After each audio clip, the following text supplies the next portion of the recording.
Hello, this is Elizabeth with Voice of Scrolls.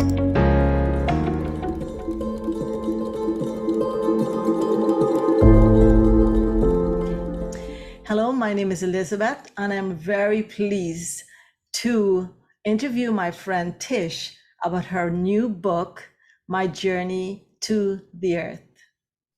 This book has been really exciting for me to be involved with in the editing publishing aspect of it, because this book seems really immersed in the love of the Father. At least I felt it. And it actually brought tears to my eyes just reading through the contents of the book.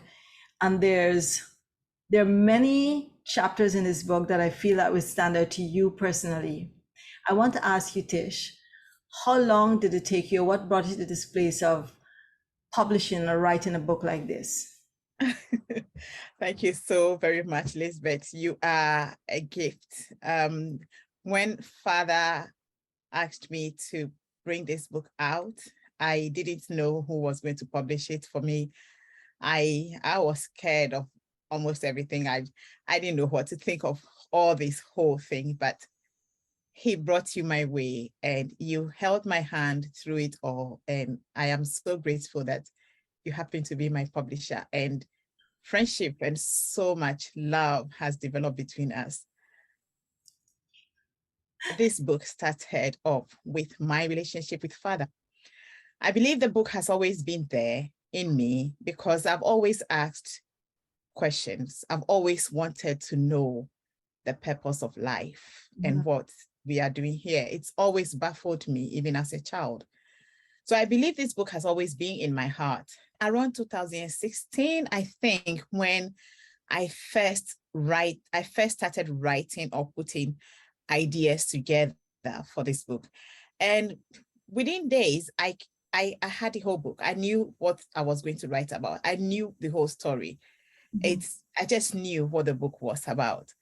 But I wanted it for little children. I felt like little children should start with the knowledge of who they are. Very good. Understanding who they are in their formative years. So it started off like a toddler's book. So I wrote, the initial writing of this book was really a toddler's book. But this book started growing in my heart as I continued to seek God in my walk of looking for relationship rather than just having knowledge of a God. I wanted to know him and really know him and have intimate relationship with him. And it was my quest for intimacy with the Father that actually expanded the book in my heart. And many times I tried to suppress it, make it into a little children's book, because that's where my focus was. But Father being Father, it just exploded. So you would say this book is your love story with him, really? It is my love story with him. It is my love story with him. And you're Archie, the girl. I am Archie. my earthly father is called was called Nati. And he named me Natiki, which is a name he borrowed. It's not a name in my family because we are named by the family, the clan. You have to take your clan name. But in that clan, Natiki wasn't part of the family names that were given to my father when I was born. So he went to another clan and borrowed the name because he wanted me to be like a sister to him.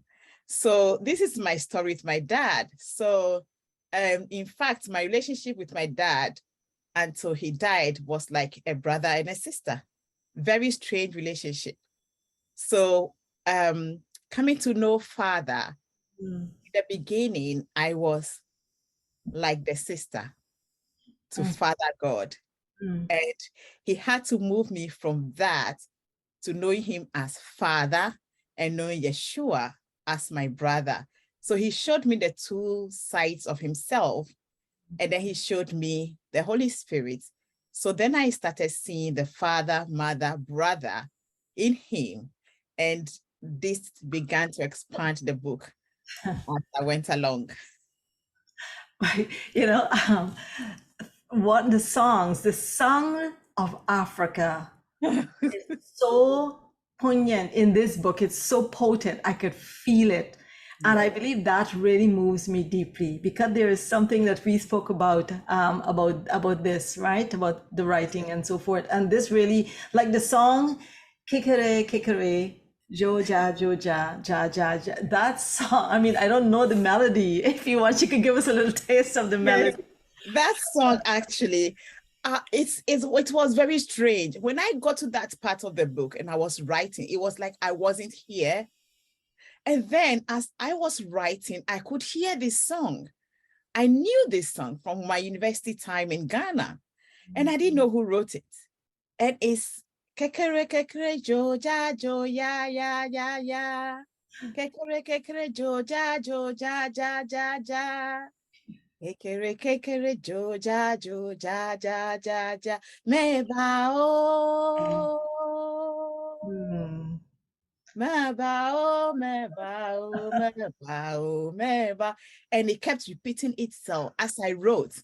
Yeah. As I was writing, I was hearing this song. So I called the university. I said, this song, I know one of the lecturers, the dance lecturer, used to sing it. I want to know who wrote it. And I was told it was him, Oni Sowa of University of Ghana. He wrote that song. So I contacted him. He said, oh, yes, you can have it and you can use it. So and surprisingly, the first lecturer I spoke to, Sarah Dobaji, when I called her and I said, Sarah, there's a song that is playing in my spirit. I'm writing a story. And this is what, as soon as I told her, I gave her the gist of the story. She said, is it Kekere Kekere? And I'm like, you are joking me. So she confirmed it for me. And I said, yes, it is that. She said, as soon as you said it, I heard the song. So yeah, I give credit to Oni Sowa of University of Ghana, my lecturer and a professor now at the University of Ghana, for allowing us to use that song in the book. There is definitely a unique song that really draws the heart. At least it touches mine. What does it mean, really? I don't know what it means. You see, so that's the thing. It doesn't necessarily have to have a meaning. It could just be a sound that is released that touches the heart, and the heart knows the sound. There's a frequency on it. I think that's it. Yeah. Because it just brought tears to my eyes just you singing that. I know. I don't know why, but maybe because there is something in me, because some of my ancestry, on my African side, is from Ghana. Oh, wow. So maybe that's why. That is something I have to peruse. This is really, really special. Yeah. I just want to ask you, you said something earlier, the question about, you had questions about, why are you here? And I think that question is across the board, worldwide. That's always like, we've always hear people saying like, why am I here? Why was I born? Was there someplace I come from? I know on the other side, there are people who think differently, and that's okay. But we want to answer for those who are thinking or asking the question, why am I here? Where did I come from? Why am I on earth? What is my purpose? Would you say that? But at least for me, I could see that this book has attempted to answer those questions in the most beautiful, loving, and honoring way. Just we could see Father as really, Yeshua as really approachable.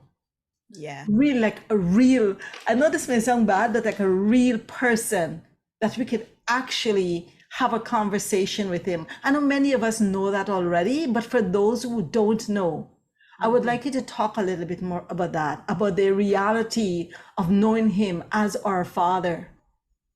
Yeah. I can't explain the experiences I had in writing this book. Seeing Father as father and mother and son at the same time. I see the rhythm of life. I see the dance of life in the three of them working together as one with us, and all of us are included in them. And these were questions that I used to ask myself as a child. My dad was always the one who, received the whip on that. And I'll ask him so many questions and he had no answers. And, poor man, he would just give me a book, read this book and see if you can find your answers in it. So I ended up reading loads of books that could have easily distracted me.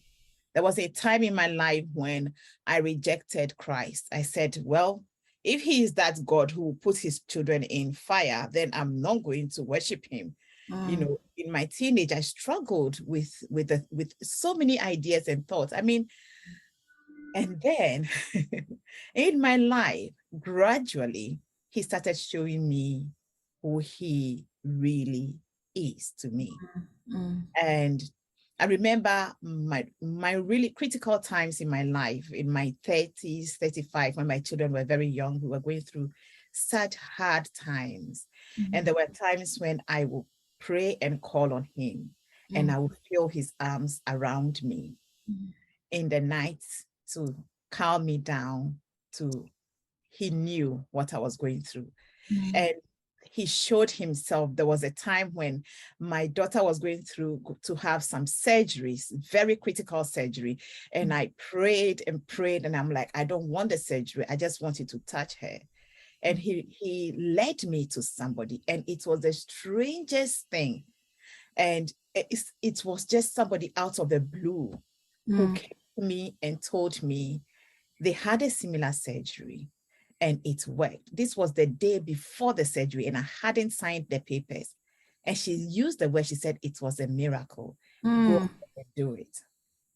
So I took that. So there were little drops of things that he was doing in the physical that made me realize this God really exists. Yes. And he's very interested in every aspect of my life. So I started going deeper. So we had a surgery and I knew that he had promised me that it was going to be successful. It was successful. I had it for my daughter, I had it for my son. It was successful. So those were some of the things that really laid the foundation for me to start seeing him now as somebody who is closer to me than I know or than I thought before. And I started relating to him that way. And then he started opening the realms for me. There was a particular one that comes to mind now when he showed himself as my father was at the time, in a place of position in the community and in his home. All these children are in the house playing, and the father comes and he sits down in the midst of the children, playing and joking and cracking jokes with them. And he said to me, that is who I am to you. And he also showed me himself where I was very young and I used to cry a lot. My dad's office wasn't very far from the home. So I knew if I cried loud enough and he hears, he will come home. So I did, and my dad will come home and carry me and ask me what happened. And then I'll tell him what happened. He will say, it's okay, I'm here now. And that's it. There's no problem. I don't know how my mom coped with that. Don't ask me. That's it was me. I don't know what I would have done. But he showed me himself. And then he says to me, that is who I am to you. I will leave every meeting with you. And that's what is, I wrote that in the book. Yes, and showed that to us on Ascension several times.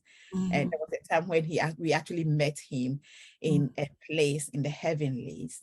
Yes. And Father turned around and saw our Ascension group, and he got up and he came and he said, I will leave every meeting to hear what you have to say to me. Yes. You know, I think, Tish, what you say is just bringing tears to my eyes because there is such a tenderness about him. I think that I think for the most part in Christianity, we have heard a lot of things about a bad God, unfortunately, and not a bad God. I think mostly an angry God, I think is the thing we've heard. And I think instead of that drawing us to him, it has pushed us away from him. Yes. And to the reality of him as Abba, Father. To me, that brings us into our true identity, and it dethrones every lie about who we really are, who we truly are. And I see that in your book. I could feel that the ecosystem of that book, what is coming off, the frequency that is coming off of that book is the love of the Father. I know your community is called the Father's, I forgot it again. Father's Heart Freedom Family. Freedom Family, and it says a lot there, right? Because you could see that in the book. Even what is coming off of you, what is emanating from you, also is that same love of the Father, and you can tell it's authentic. Because even if you didn't speak, just by being here and just by that book, when somebody pick up that book, they will feel that. I can guarantee that. Because the books that I publish, it's not many books that I cry. Some books have a different intent, and that's good, because every book has a different realm, that are different places that it has to touch. But there's some books that brings tears to my eyes, and your book is one of them. Oh, It really moved my heart. I love, what I love about it is the reality of heaven. And I think that's what we need to know right now, even the times we live in, that heaven, our Father's kingdom, is real. It's even insulting, actually, to say it's real, because it is real. It's like I'm asking you, Tish, is your glasses real? Or Tish, is the chair you're sitting on real? You will look around and ask me, is it me you're talking to? But of course it's real. So it's reality. And to me, that reality it needs to be established in our hearts and our minds, and it will change everything.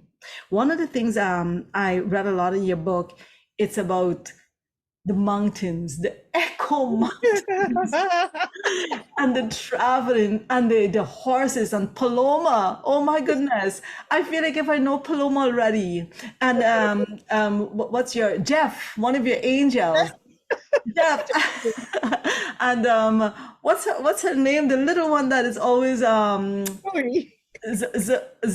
name? Zoe, which is life in Hebrew, and Kebura. Am I saying his name right? Yes, Kebura. yes. Kebura, right? Like as I'm reading and editing this book, I'm feeling like if I'm engaging with them, like I can actually see them. And this is what I like about your book. It will, when people are reading that, I guarantee it will take them into encounters. Wow. It's not just a book, it's not just lines written on a page. It has depths to it, it has layers to it, it has dimensions to it. So tell me a little bit about these encounters with Echo Mountain. I love Echo. That's your favorite. Echo Mountain is my favorite. Yeah, tell me about Echo Mountain. You'll be amazed. I've never encountered Echo Mountain. No? It came out as I was writing. And the more I wrote about Echo Mountain, the more realistic it became for me. And I know that I could write a whole book about Echo Mountain, but I've never been, I don't think I have a conscious understanding of it. But as I write, Echo Mountain became alive. And it seems to me is a place of a collection of all the sounds of the earth, and where you can echo.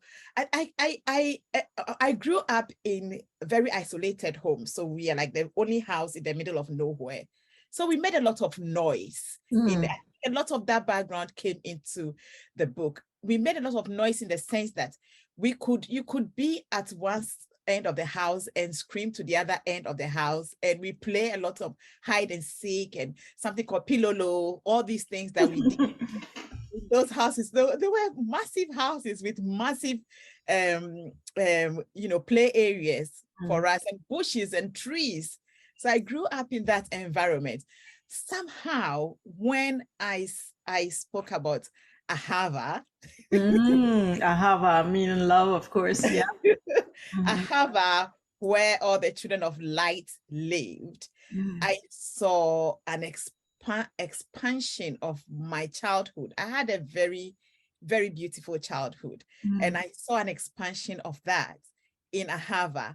The Echo Mountain happens to be just one of the many things that I imagined would be in Ahava, something that will make children very happy and complete in themselves, where they can run free and do whatever, and anything they do is loved and appreciated by their parents, you know, because there is no sin in Ahava. There is no evil in Ahava. So Echo Mountain happens to be one of the mountains that just came out of nowhere within me. It just came forth, and I loved Echo Mountain. But the angels, I will tell you a bit about the angels. I was asking Father to show me who my angels were. The first angel that I wrote about was Chebura. And Chebura, when it was just a little book, he was playing with me in the waters, going back and forth with me. And then I lost my arm and I'm screaming and shouting. I'm like, where are my eyes? Where are things? And he didn't know how to deal with it.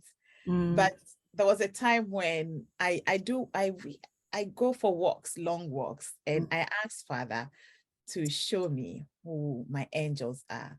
And then in my spirit, I saw 3 angels. On to my right, I saw Chebura, who I call Chebura. I don't know what his name is, but the way I described him in the book was the way I saw. And on the side, I saw a fiery sword.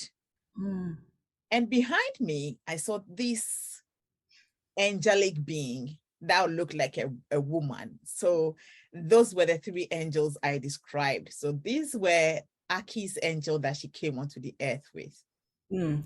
I could tell that, you know, the angels, the way that the personalities that you described, I really believe that there is a fear almost of people feel like if they ask Father, if they ask God about angels, like somehow they are dishonoring Yeshua, or somehow they will encounter something wrong. I don't believe that. He said, if you ask for bread, will I give you a stone? That's a principle in the scriptures, right? So I really love, I myself have asked about my angels, of course, met my angels, but I believe that you have angels that are there with you throughout your life. And I believe that they're also specific angels for specific times. Yes. Right? Like you spoke about in the book about there's an angel that is assigned to Echo Mountain.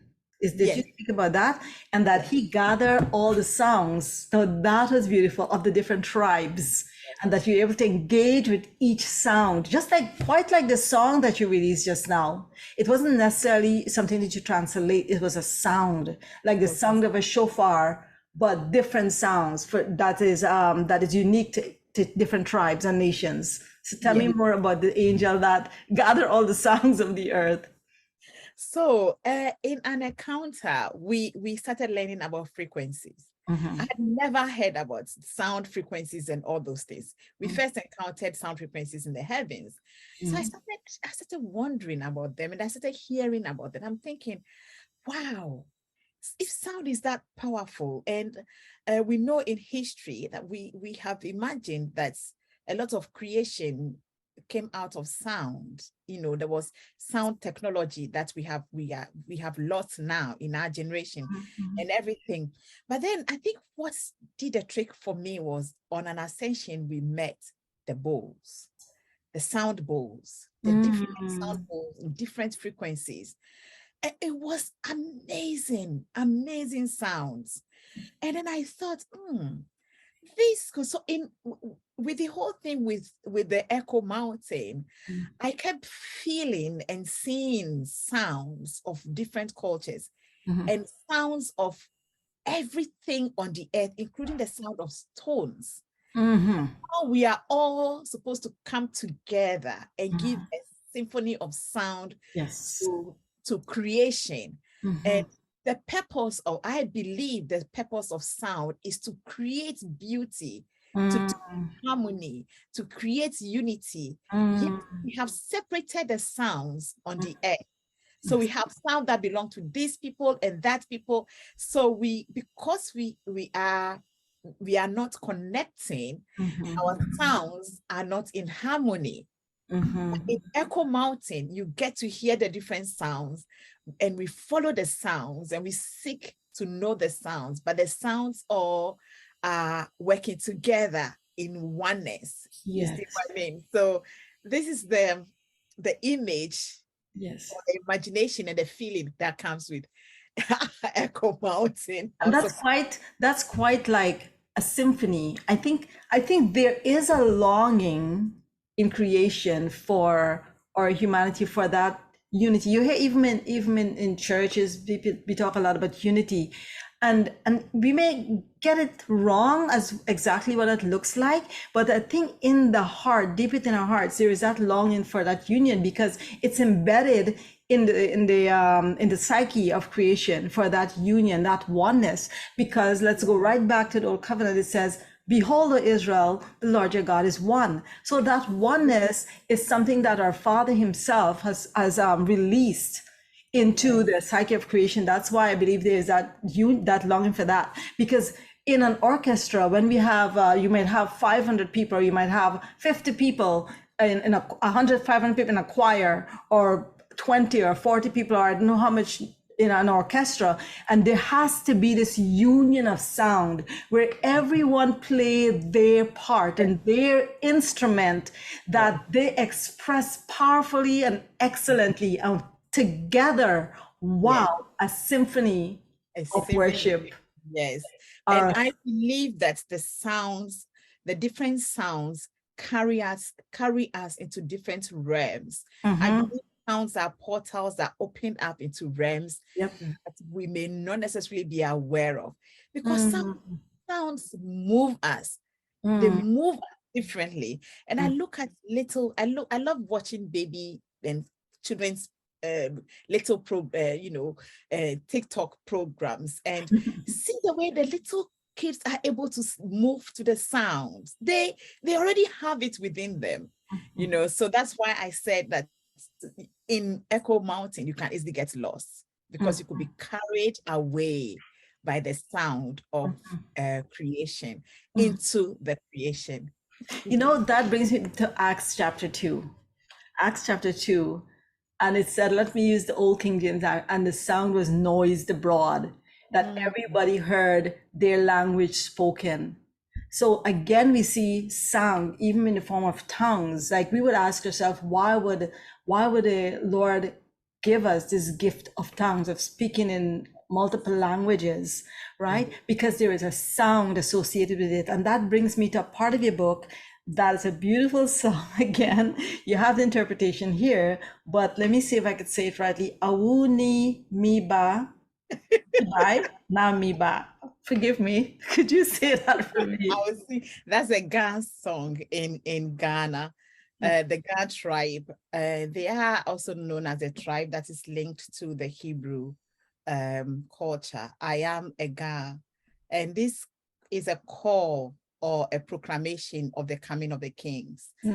So where I was taken back to the beginning of time, and creation started again, and father and mother were creating all the things, and the sound that came is "Ao ni me bai na me bai, ao ni me bai na me bai, ata ni me bai na me bai, ao ao ao."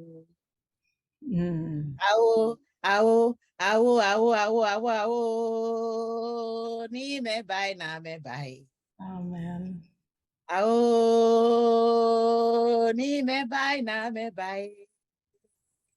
Ata ni me bai na me bai. Ao, ao, ao. So it's a call and what is it? A call and response song. So one picks and the other picks and the other picks, and yeah. Mother, mother, kings are here, queens are here. Mother, mother, kings are here, queens are here. Kings are here, queens are here. Mother, mother, mother. Wow. We are all kings and queens. We are all priests after the order of Melchizedek. So That's a beautiful song. I don't know. This really, really drew me as I read that. I know one of the endorsements that you have at the beginning of the book, someone, I forgot her name, she said her endorsement was that when you read this book, you'll be drawn into it. And I agree with her that you'll be drawn into this, right?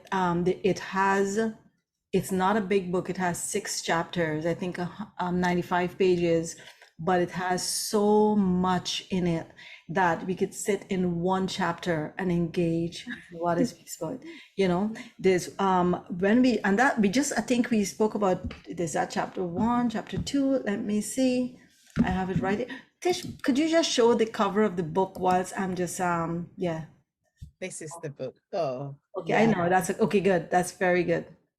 Yeah. Very good. Yes. But hold it a little bit. Yeah. My Journey to the Earth. And the book 1, this is the book 1. And the book 1 is I Am Light. Oh, that's another one. I Am Light. Yes. Yes. You know, it comes, I'm looking at chapter 6 right now, but I want to just go back to chapter 2 because I was talking about chapter 5 just now with the songs that you were singing. And Yeah. chapter 2 has something very significant, departure at the river of life. When Arki and the Ahava generation went for a specific time, they were called to enter the realm of earth and they went into the Earthling Ship. Oh my goodness, oh my God. Would you give me a little snapshot of that? The Earthling Ship. The Earthling Ship, is the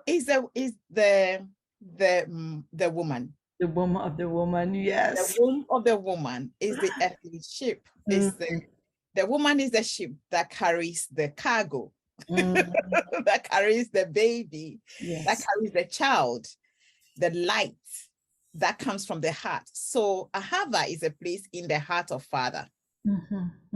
So that is why the children in Ahava cannot be seen by all beings unless Father reveals them to them.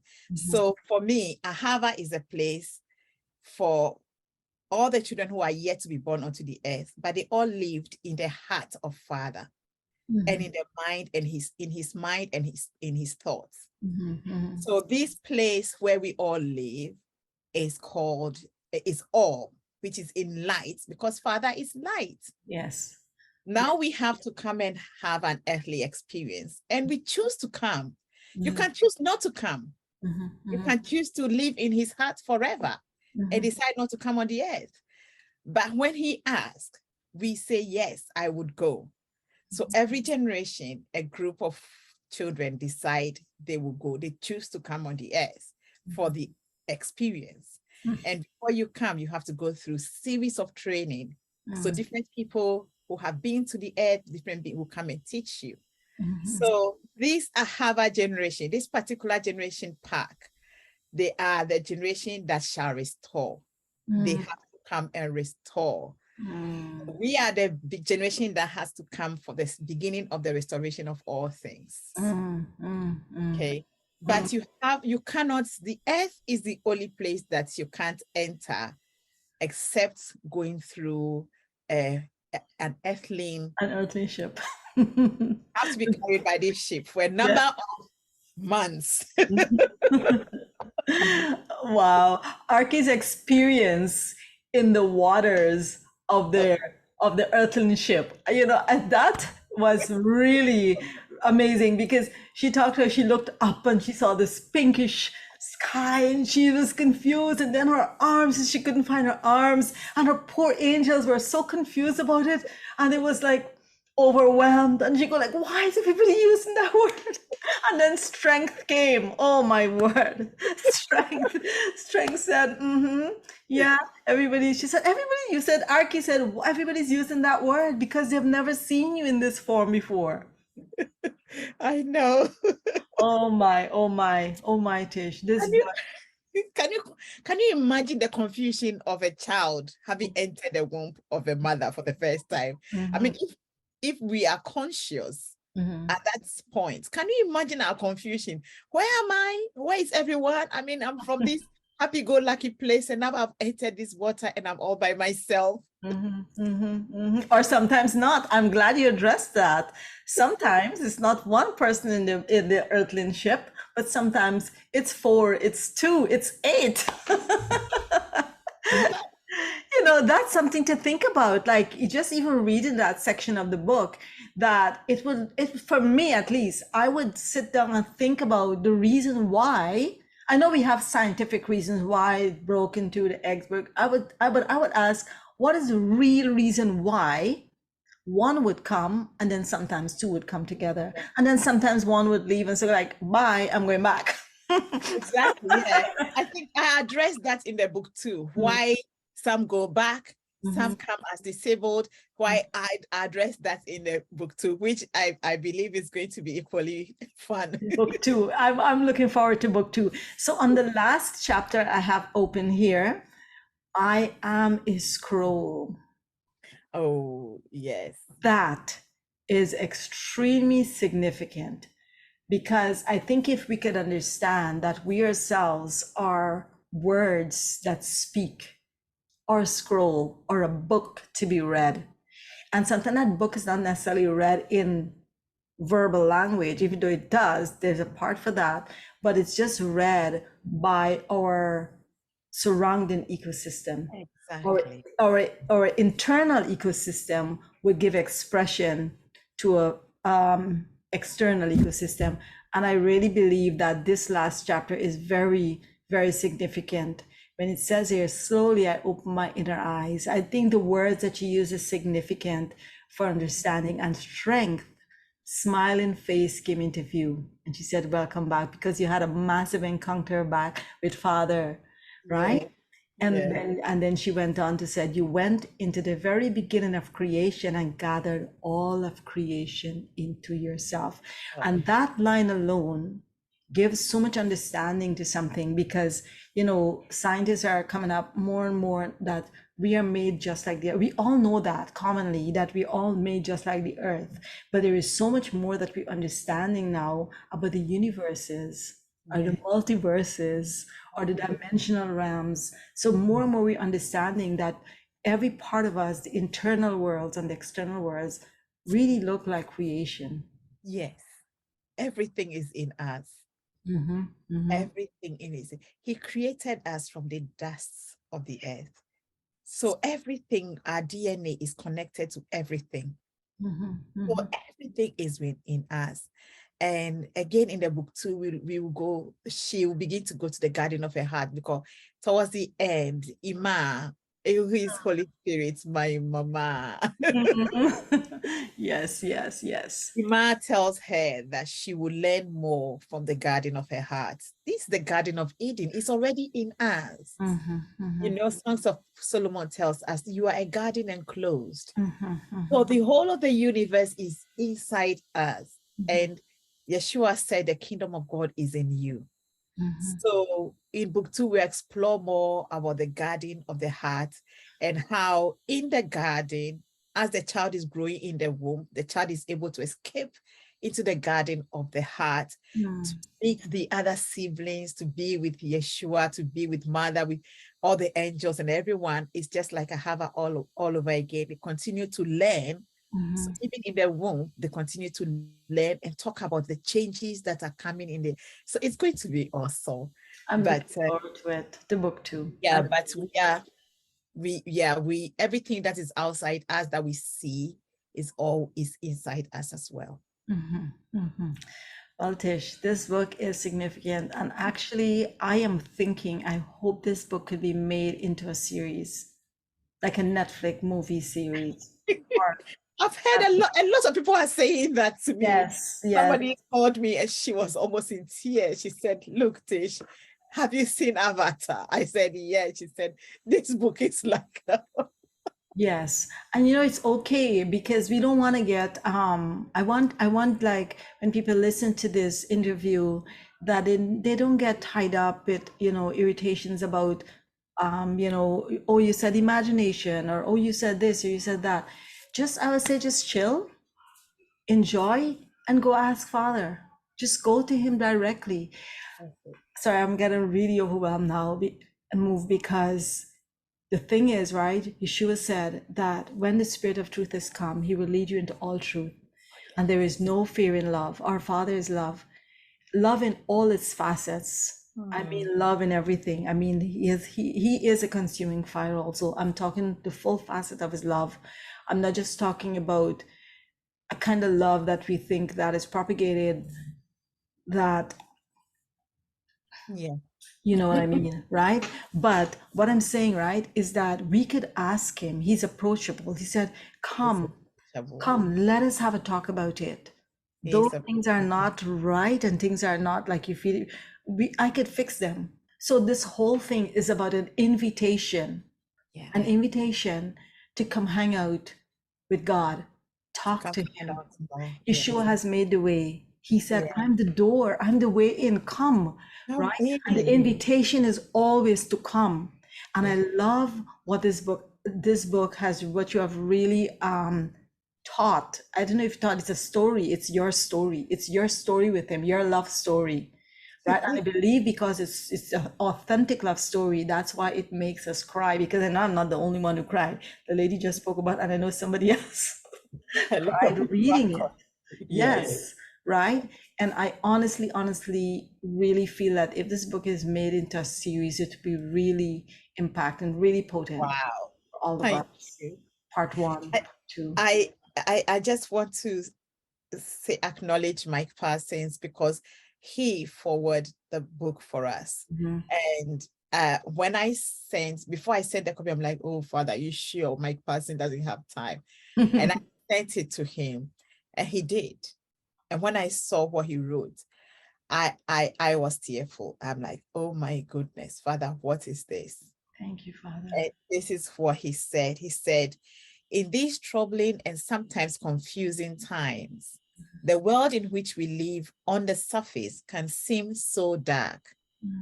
I believe that there is great hope amid the darkness, and that the light of sonship is beginning to shine. There are rays of the light of love that are emerging from the darkness that seems to cover the earth, which are the first signs that the dawn is about to break forth. TISH's book, My Journey to the Earth, is one of those rays of hope expressing the unconditional love of God in stark contrast to the way religion often portrays God as angry and indeed of appeasing, in need of appeasing. Yes. When I read this, I stopped.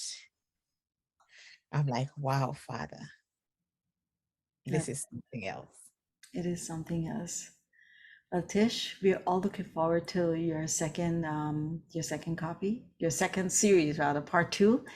And this book could be got, if you could all get it on Amazon in whatever country. I think it's on 11 marketplaces, and soon it will populate places like Barnes and Noble and Kobo and all the different marketplaces. Take a couple of days or probably weeks to do that. And we will continue to see the ways we could really promote and put this book out, that it will be accessible to all.